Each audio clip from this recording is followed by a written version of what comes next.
Barchaga salom. Demak, tayyor bo'lsangiz, bugungi videoni boshladik.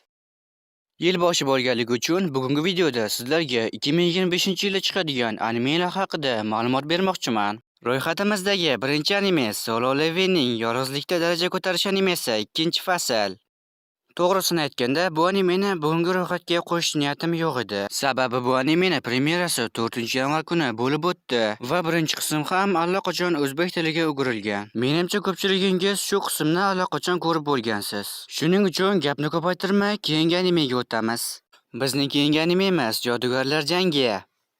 Bu animeni birinchi va ikkinchi fasllarni o'zim ham ko'rganman. To'g'risini aytganda judayam ajoyib. Shunchaki bomba, gap yo'q. Bu animeda menga yoqqan personaj Sukuna emas, Yuji bo'lgan. Shunday qilib, Jodugarlar jangi animesining premyerasi 30-may kuni bo'lib o'tadi. Navbatdagi anime esa Kaiju 8-raqam. Sizlarga rostini aytaman, bu animeni o'zim umuman ko'rmaganman. Shuning uchun voqealar rivoji, undagi personajlarning ahvoli haqida umuman xabarim yo'q. Ya'ni bu anime haqida ko'p ma'lumotlarga ega emasman. Ushbu animening 2-fasl premyerasi iyul oyida bo'lib o'tadi. Navbatdagi anime esa ko'pchilikka manzur bo'lgan o'sha mashhur Dr. Stone animesi. Men ushbu animening roppa-rosa 48 ta qismini ko'rganman. To'g'risini aytaman, menga juda ham yoqqan. Ushbu animening premyera sanasi 9-yanvar, ya'ni 3 kundan keyin. Keyingi anime esa Movie Exorcist. Ushbu anime haqida unchalik ham ko'p ma'lumotlarga ega emasman. Shuning uchun tezgina premyera sanasiga o'tamiz. Menga afsuslar bo'lsinki, bu animening ham premyera sanasi 4-yanvarda bo'libdi.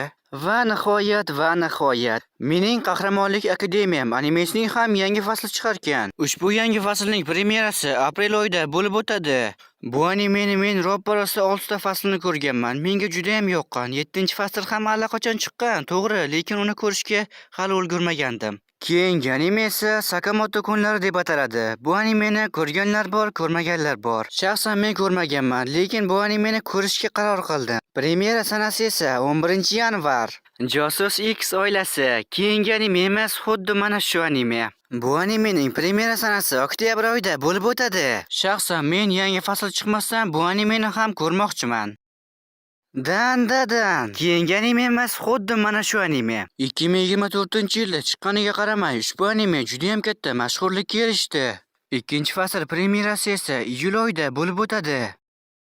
Sizlarga rostini aytadigan bo'lsam, bir xabar meni juda ham xafa qildi. Ya'ni, men juda ham chiqishini kutayotgan Iblislar qotili, Bir zarbli odam va Rodam animelarining premyera sanalari noma'lum ekan. Bugungi hozircha shular. Videoga like bosib, kanalim rivoji uchun obuna bo'lishni unutmang. Keyingi videolarda ko'rishguncha